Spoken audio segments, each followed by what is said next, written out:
Namaste children. In this class we are going to study about Guptas.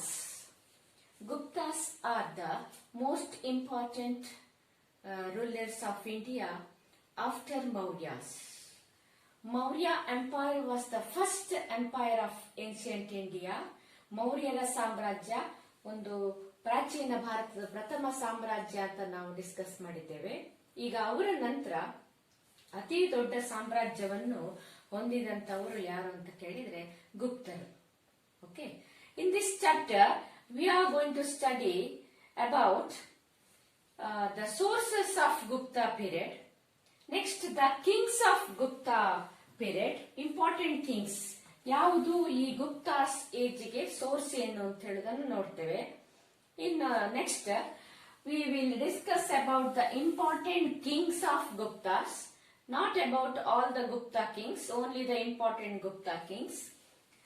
And among them, Samudragupta was the greatest king. So about him we are going to study.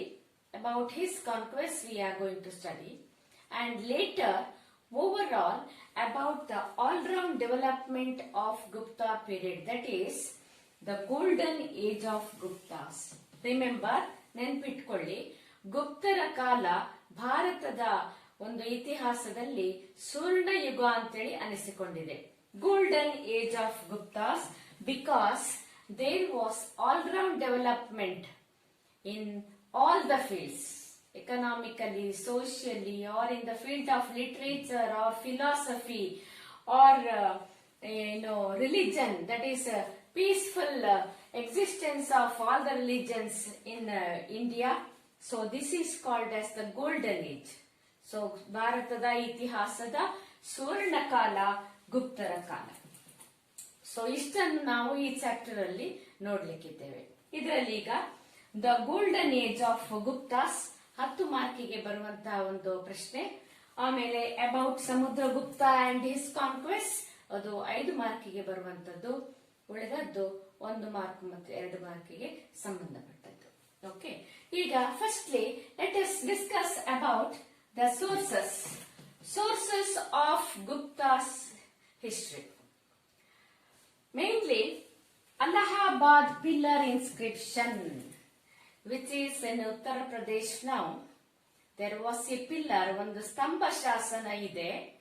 ಅದು ಬಹಳ ಮುಖ್ಯವಾದ ಒಂದು ಮೂಲಾಧಾರ ಗುಪ್ತರ ಬಗ್ಗೆ.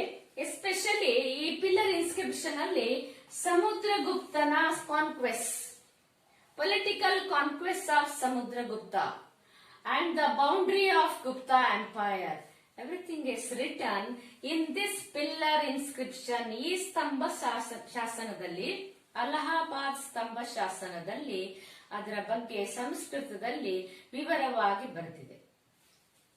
Harisena, a poet of Samudragupta's court, he was a poet in the court of Samudragupta as well as commander in chief of his army. ನೋಡಿ, ಇದು ಒಂದು ಬಹಳ ಆಶ್ಚರ್ಯ. ಇವನು ಹರಿಸೇನ ಒಬ್ಬ ಕವಿ ಕೂಡ ಹೌದು, ಅಟ್ ದ ಸೇಮ್ ಟೈಮ್ ಸೇನಾಪತಿ, commander in chief of Samudragupta's army. He has written this Allahabad pillar inscription. Harisena has written Allahabad pillar inscription, and this is one of the main sources of Gupta age. Next, the works of Kalidasa. ಕಾಳಿದಾಸನ ಕೃತಿಗಳು. ಕಾಳಿದಾಸ ಅಂತ ಕವಿ ಕಾಳಿದಾಸನ ಬಗ್ಗೆ ನೀವು ಕಥೆಗಳನ್ನು ಓದಿರ್ಬೋದು ಅಥವಾ ಅವನ ಬಗ್ಗೆ ನಿಮಗೆ ಸ್ವಲ್ಪ ಆದ್ರೂ ಗೊತ್ತಿರ್ಬೋದು. Kalidasa belong to Gupta age. Okay, he has written many plays, he has written poems, he has written epics in Sanskrit. So ಅವನ ವರ್ಕ್ಸ್ ನಮಗೆ ಒಂದು ಮೂಲ ವರ್ಕ್ಸ್ಗಳು, ಕೃತಿಗಳು ನಮಗೆ ಮೂಲಾಧಾರಗಳಾಗಿವೆ. Next, Mudra Rakshasa and Devi Chandraguptam, 2 dramas, 2 plays written by Vishakha Datta ಬರೆದ ಮುದ್ರಾ ರಾಕ್ಷಸ ಮತ್ತು ದೇವಿ ಚಂದ್ರಗುಪ್ತಂ, ಇದು ಕೂಡ ಮುಖ್ಯವಾದ ಮೂಲಾಧಾರಗಳಾಗಿವೆ. 4th one, Kavya Mimamsa by Rajashekhara. Rajashekhara ಅಂತ ಹೇಳುವವರು ಬರೆದ ಕಾವ್ಯ ಮೀಮಾಂಸೆ ಕೂಡ ಒಂದು ಮೂಲಾಧಾರವಾಗಿದೆ.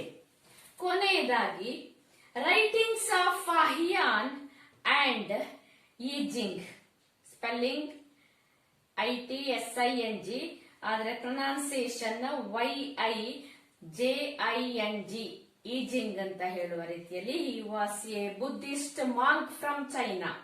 He has translated many Buddhist books into Chinese language and he has written about the life of Indians ಅಥವಾ Indian political life, everything in his books of travel.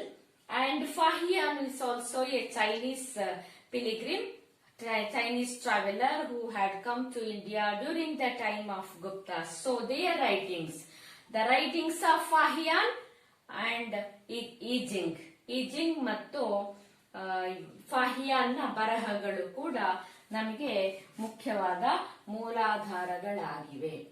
Next ನಾವಿನ್ನು important kings of Gupta ಡೈನೆಸ್ಟಿಯ ಬಗ್ಗೆ ನೋಡುವ. The important rulers of Gupta dynasty are Shrigupta, Chandragupta the first, Samudragupta, Chandragupta the second, and Kumaragupta.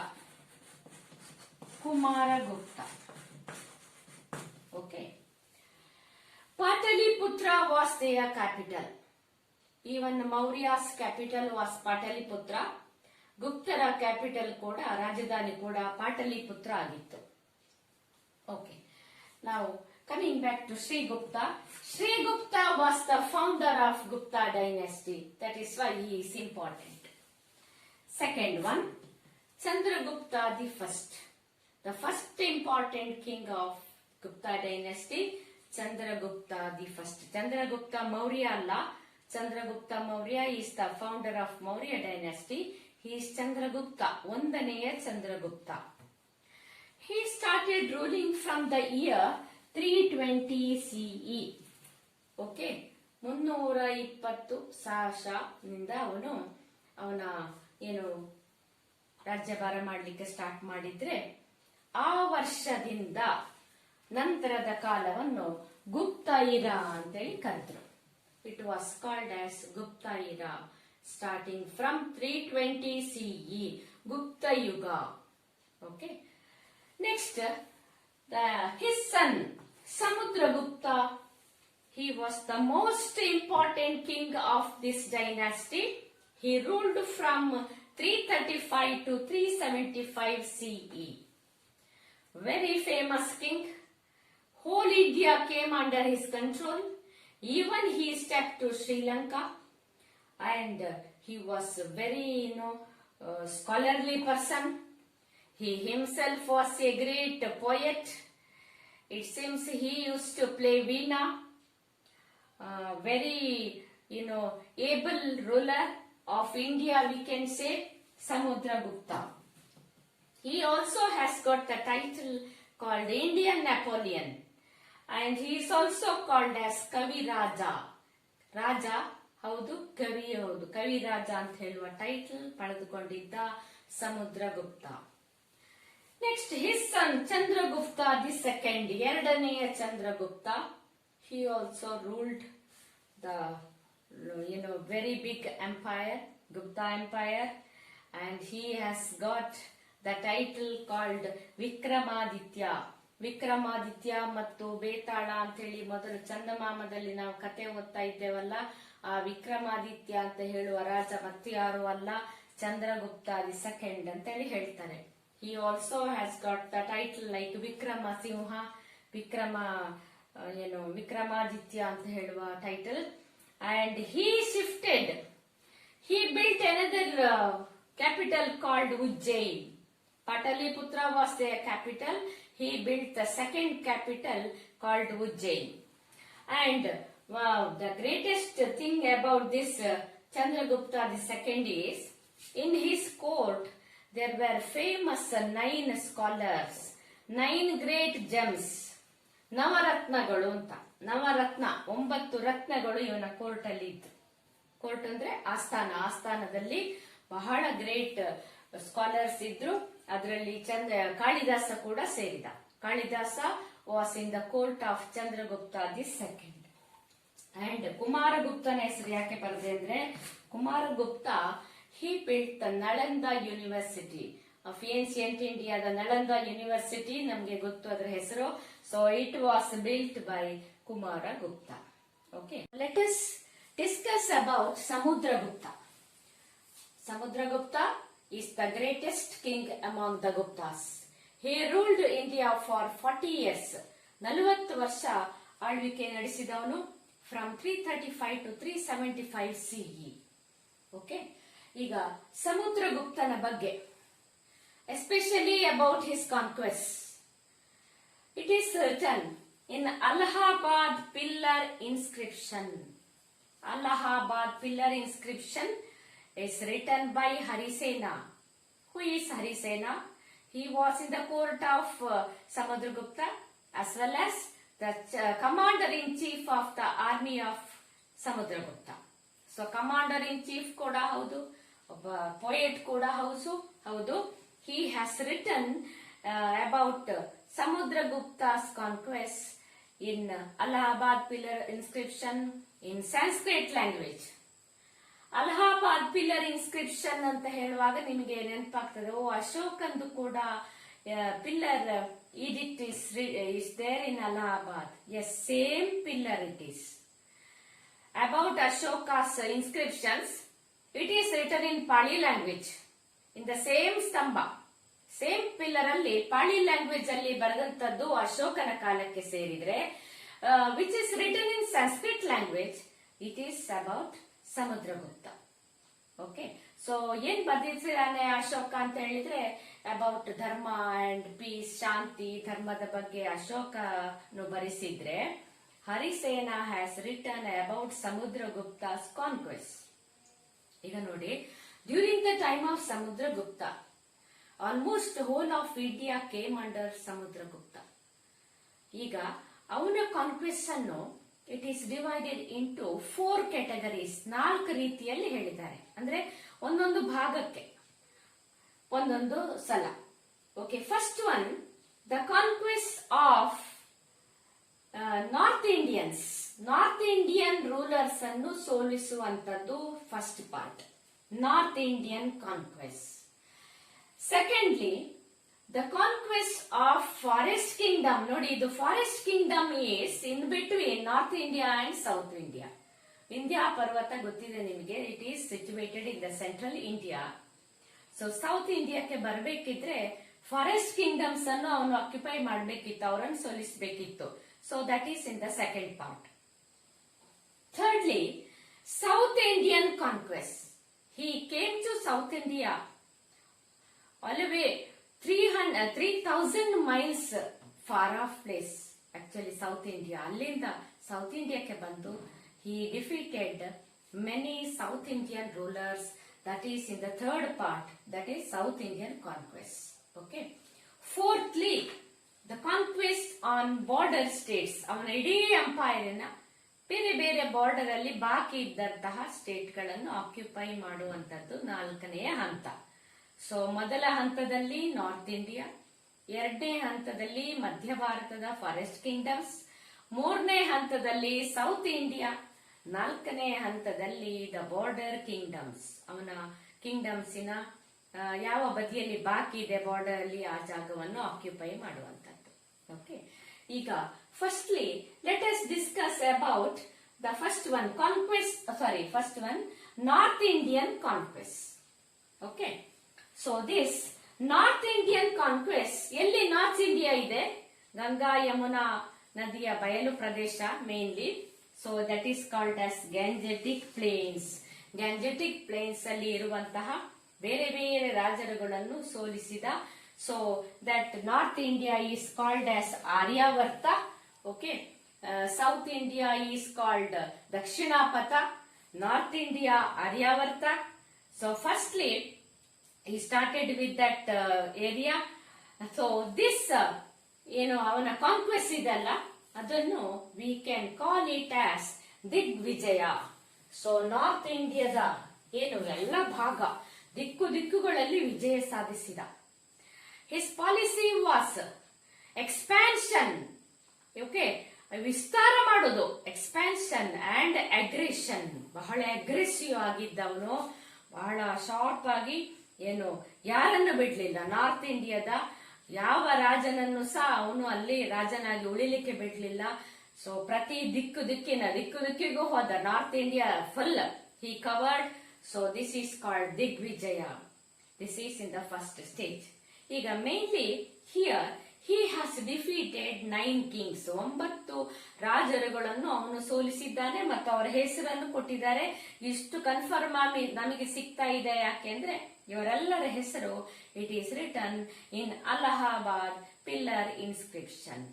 Okay, so ಅವರ ಹೆಸರು ಈಗ 9 ರಾಜರದ್ದು ನಾನು alphabetic wise ಅಲ್ಲಿ ಬರೆದಿದ್ದೇನೆ. ಇದನ್ನು ನಿಮ್ಮ ಬುಕ್ ಅಲ್ಲಿ ಸ್ವಲ್ಪ ಹಿಂದೆ ಮುಂದೆ ಇದೆ. ನಿಮ್ಮ ಸೀನಿಯರ್ಸ್ ಅದನ್ನು ನೆನ್ಪಿಟ್ಕೊಳ್ಳಿಕ್ಕೆ ನೋಡಿ. ಸಮುದ್ರಗುಪ್ತನ ಕಾನ್ಕ್ವೆಸ್ಟ್ ಬಗ್ಗೆ ಬರೀರಿ ಅಂತ 5 ಮಾರ್ಕಿಗೆ ಕೊಟ್ರೆ ಹೆಸರೆಲ್ಲ ಇದೆಲ್ಲ ಬರೀಬೇಕಾಗ್ತದೆ. ಸೊ ಹಾಗಾಗಿ ಆಲ್ಫಾಬೆಟಿಕಲ್ ವೈಸ್ ಅಲ್ಲಿ ಅವರು ಕಲ್ತರು. ಹಾಗೆ ನಿಮಗೆ ಅದೇ ರೀತಿ ಹೇಳ್ತಾ ಇದ್ದೇನೆ. Achyuta, Balavarma, Chandravarman. Okay, ABC. Achyuta, Balavarman, Chandravarman, Ganapatinaga, then Nandin, Nagadatta, Nagasena. Okay, NN, Nandin, Nagadatta, Nagasena. Then Matila and lastly Rudradeva. Okay, so they used to learn ABCG, NNMR. So A ಅಂದ್ರೆ Achyuta, B Balavarma, C Chandravarma, G Ganapatinaga, NNN. Okay, so Nandin, Nagadatta, Nagasena, M Matila, R Rudradeva ಅಂತ. ಒಂದು ಸ್ವಲ್ಪ ನೀವು ಅದನ್ನು ಸ್ವಲ್ಪ ಕಾನ್ಸಂಟ್ರೇಷನ್ ಇಟ್ರೆ 9 ರಾಜರುಗಳ ಹೆಸರು ನಿಮಗೆ ನೆನಪಲ್ಲಿ ಉಳ್ಕೊಳ್ಳಿಕ್ಕಾಗ್ತದೆ. Okay, so he defeated 9 kings and this is called as Digvijaya and he covered North India and whole of North India came under Samudragupta. Okay, ಈಗ ನಾರ್ತ್ ಇಂಡಿಯಾ ಆಯ್ತು. ಅಲ್ಲಿಂದ ಸೌತ್ ಇಂಡಿಯಾಕ್ಕೆ ಬರ್ಬೇಕವನು. ಬರಬೇಕಾದ್ರೆ ಮಧ್ಯದಲ್ಲಿ ಫಾರೆಸ್ಟ್ ಕಿಂಗ್ಡಮ್ಸ್ ಅನ್ನು ಅವನು ಸೋಲಿಸಬೇಕಾಯ್ತು. ಸೊ ನೆಕ್ಸ್ಟ್ ಅವನ ಏನು ದಿಗ್ವಿಜಯದಲ್ಲಿ second part is that is conquest of forest kingdoms. Forest kingdoms they were in the Vindhya region. Vindhya ಪರ್ವತ ಗೊತ್ತು ನಿಮಗೆ, ಮಧ್ಯ ಭಾರತದಲ್ಲಿ ವಿಂಧ್ಯ ಪರ್ವತ ಇದೆ. ಆ ಪರ್ವತ ಪ್ರದೇಶಗಳ ಕಿಂಗ್ಡಮ್ ಅನ್ನು ಅವನು ಎರಡನೇದಾಗಿ ಸೋಲಿಸಿದ. So which are the forest kingdoms? One is Jabalpura, Rewa, Nagpura and Bundelkhand, Nagpura, Rewa and Jabalpura. All these kingdoms were occupied by Samudragupta secondly. Samudragupta came to South India 3000 miles down. Okay, here it is said that he has defeated 12 kings. 12 ರಾಜರನ್ನು ಸೋಲಿಸಿದ ಅಂತ ಹೇಳಿ Allahabad pillar inscription ಅಲ್ಲಿ ಹೇಳಲಾಗಿದೆ. Okay, let us discuss about these 12 kings who were defeated by Samudragupta.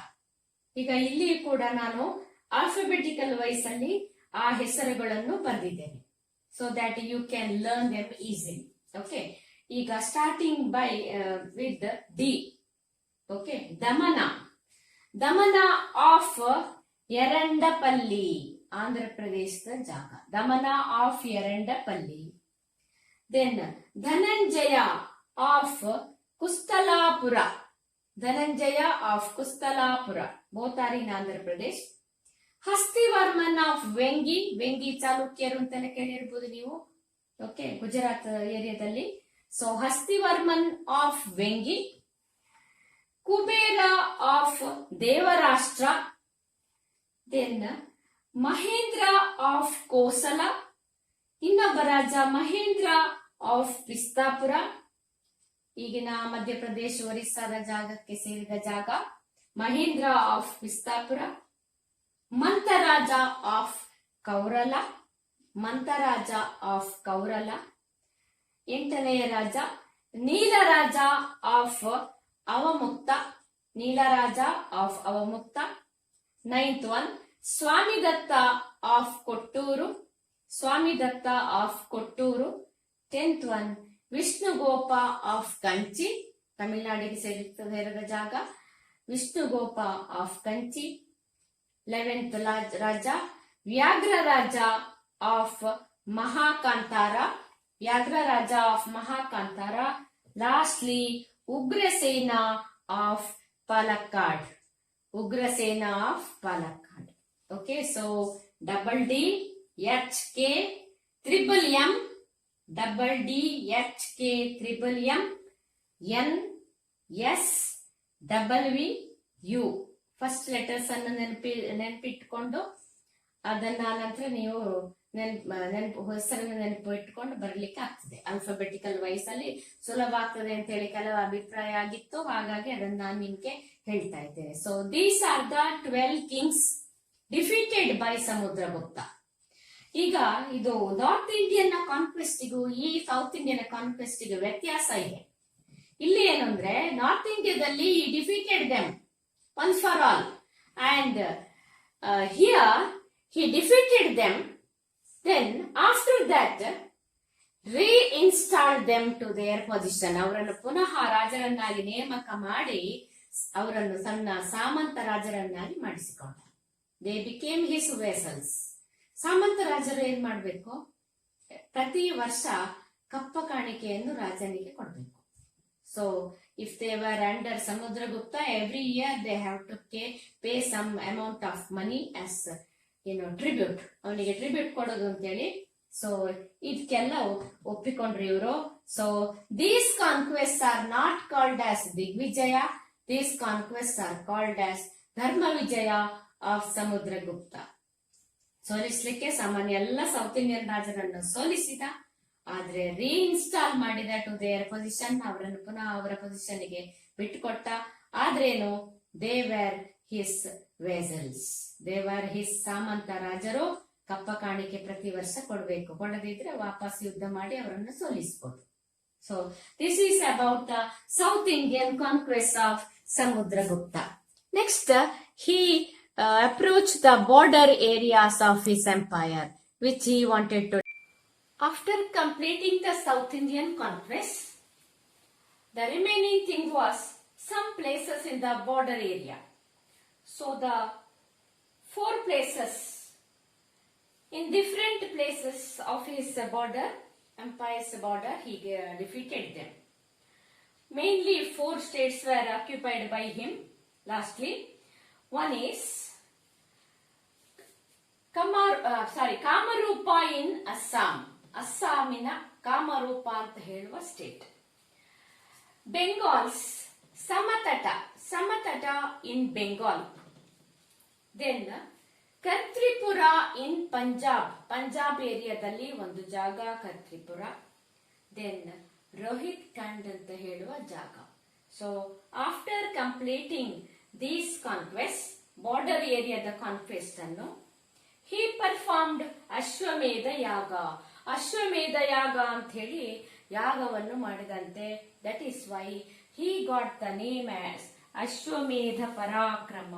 So Samudragupta ಅಶ್ವಮೇಧ ಪರಾಕ್ರಮ. ನೋಡಿ ಅವನ empire ಎಲ್ಲಿಂದ, ಕಾಶ್ಮೀರ್ ಇಂದ ನಾರ್ತ್ ಟಿಲ್ ತಮಿಳುನಾಡಿಂದ ಸೌತ್, ಇನ್ ದ ವೆಸ್ಟ್ ಪಶ್ಚಿಮದಲ್ಲಿ ಪಂಜಾಬಿನಿಂದ ಪೂರ್ವದಲ್ಲಿ ಬಂಗಾಳದ ತನಕ ಅಷ್ಟು ದೊಡ್ಡ ಸಾಮ್ರಾಜ್ಯವನ್ನು ಹೊಂದಿದ್ದ ಸಮುದ್ರಗುಪ್ತ. ಓಕೆ, ಈಗ ಇವನು ಪರಾಕ್ರಮಿ. At the same time he was a scholarly person, he was a poet and he patronized poets. ಅವನು ಸ್ವತಃ ಕವಿ ಮಾತ್ರ ಅಲ್ಲ, ಕವಿಗಳಿಗೆ ತುಂಬಾ ಸಪೋರ್ಟ್ ಕೊಟ್ಟಂತಹ ವ್ಯಕ್ತಿ. In a way he is called as allrounder. ಎಲ್ಲ ರೀತಿಯಲ್ಲಿಯೂ ಅವನು ಪರಾಕ್ರಮಿ. ಯುದ್ಧದಲ್ಲಿ ಎಸ್, ಸಾಹಿತ್ಯದಲ್ಲಿ, ಸಂಗೀತದಲ್ಲಿ, ಅಡ್ಮಿನಿಸ್ಟ್ರೇಷನ್ ಮಾಡೋದ್ರಲ್ಲಿ ಎಲ್ಲದರಲ್ಲಿಯೂ ಎತ್ತಿದ ಕೈ. At the same time he was very benevolent. ಒಳ್ಳೆಯ ರಾಜ ಆಗಿದ್ದ, ಒಳ್ಳೆಯ ಗುಣಗವನವನು, ಗುಣವಂತ ರಾಜ. He has got another title Kaviraja. ಆಗ್ಲೇ ನಿಮ್ಗೆ ಹೇಳಿದ್ದೆ ನಾನು, ಕವಿರಾಜ. So many times this question has been called, who is called as ಕವಿರಾಜ? ಕವಿಗಳ ಲಿಸ್ಟ್ ಅಲ್ಲಿ ಇಲ್ಲ, ರಾಜರ ಲಿಸ್ಟ್ ಅಲ್ಲಿ ಇರುವಂತವನು ಕವಿರಾಜ Samudragupta. And he is also described as hero of 100 battles. Hero of 100 battles ಅಂತ ಕೇಳೋದು ಕೂಡ ಸಮುದ್ರಗುಪ್ತನಿಗೆ. ಇನ್ನೊಂದು ಕಡೆ V.A. Smith has called him as Napoleon of India. ಭಾರತದ ನೆಪೋಲಿಯನ್ ಅಂತ ಕರೆದು ಬಿಟ್ರಂತೆ. ಯಾಕೆ ಭಾರತದ Napoleon? You must have heard about Napoleon. Last year ನೀವು ಅವನ ಬಗ್ಗೆ ತಿಳ್ಕೊಂಡಿದ್ದೀರಿ. ಫ್ರಾನ್ಸಿನ ರಾಜ, ಚಕ್ರವರ್ತಿ ನೆಪೋಲಿಯನ್. ಅವನ 51ನೇ ವರ್ಷಕ್ಕೆ 60ರಿಂದ ಮೇಲೆ ಯುದ್ಧವನ್ನು ಮಾಡಿದಂತವನು, ದೊಡ್ಡ ಚಕ್ರವರ್ತಿ, ಫ್ರಾನ್ಸಿನ ಒಬ್ಬ ಪ್ರಖ್ಯಾತ ಚಕ್ರವರ್ತಿ ಅವನು. ಹೌದು. ಹಾಗೆ ಈಗ ಇವನನ್ನು ಇಂಡಿಯಾದ ನೆಪೋಲಿಯನ್ ಅಂತ ಹೇಳಿಬಿಟ್ರು. But many historians do not agree with this. ಇಲ್ಲ, do not compare with Napoleon. ಸಮುದ್ರಗುಪ್ತನನ್ನು ನೆಪೋಲಿಯನ್ ಜೊತೆ ಹೋಲಿಸಬೇಡಿ. ಯಾಕೆಂತ ಕೇಳಿದ್ರೆ ಸಮುದ್ರಗುಪ್ತ ಸೋಲಿಲ್ಲದ ಸರದಾರ. ಅವನಿಗೆ ಅವನು ಸೋಲು ಅನುಭವಿಸಲಿಲ್ಲ. From the starting to the end he did not he was not defeated by anyone. Whereas Napoleon ಅನ್ನು ನಿಮಗೆ ಗೊತ್ತು, ಅವನನ್ನು ಯುದ್ಧದಲ್ಲಿ ಸೋಲಿಸಿ ಸೆರೆಮನೆಯಲ್ಲಿ ಇಟ್ಟು, ಅಲ್ಲಿ ಸೆರೆಮನೆಯಲ್ಲೇ ಲಾಸ್ಟಿಗೆ ಅವನ ಕೊನೆ ಹೆಸರು ಅವನು ಎಳೆದದ್ದು. ಆದ್ರೆ ಹಾಗಾಗಿ ನೆಪೋಲಿಯನ್ ಅಂತ ಇವನಿಗೆ ಕಂಪೇರ್ ಮಾಡಬೇಡಿ ಅವನ ಜೊತೆ ಅಂತೇಳಿ ಕೆಲವರ ಅಭಿಪ್ರಾಯ. ಆದ್ರೂ ಕೂಡ ನಿಮ್ಮ ನೆನಪಿನಲ್ಲಿರ್ಲಿ, ಯಾರಾದ್ರೂ ಕೇಳಿದ್ರೆ who is called as, which king of India is called as Indian Napoleon? That is Samudragupta. So ಅಶ್ವಮೇಧ ಪರಾಕ್ರಮ, ಕವಿರಾಜ, ಆಮೇಲೆ ಇಂಡಿಯನ್ ನೆಪೋಲಿಯನ್ ಅಥವಾ Napoleon of India is Samudragupta. Okay. So ಇವನ ಕಾಲದ ಒಂದು ಕಾಯಿನ್ ಕೂಡ ನಮಗೆ, many types of golden coins are issued by him. In one of the coins it seems there is a picture of Samudragupta playing veena. So veena ವಾದನ ಕೂಡ ಅವನಿಗೆ ಗೊತ್ತಿತ್ತು ಅಂತ ಅದರಲ್ಲಿ ಕನ್ಫರ್ಮ್ ಮಾಡಿಕೊಳ್ತಾರೆ. Many gold coins were issued by him. ಆಮೇಲೆ main source ಏನು ಅಂತ ಕೇಳಿದ್ರೆ Allahabad pillar inscription of Harisena. Okay. ಈಗ ನೆಕ್ಸ್ಟ್ ನಾವು ಏನ್ ತಿಳ್ಕೊಳ್ಬೇಕು ಅಂದ್ರೆ, in the next session, why the Gupta period is called as golden age. So golden age of Gupta period will be discussed in the next session. Okay, thank you.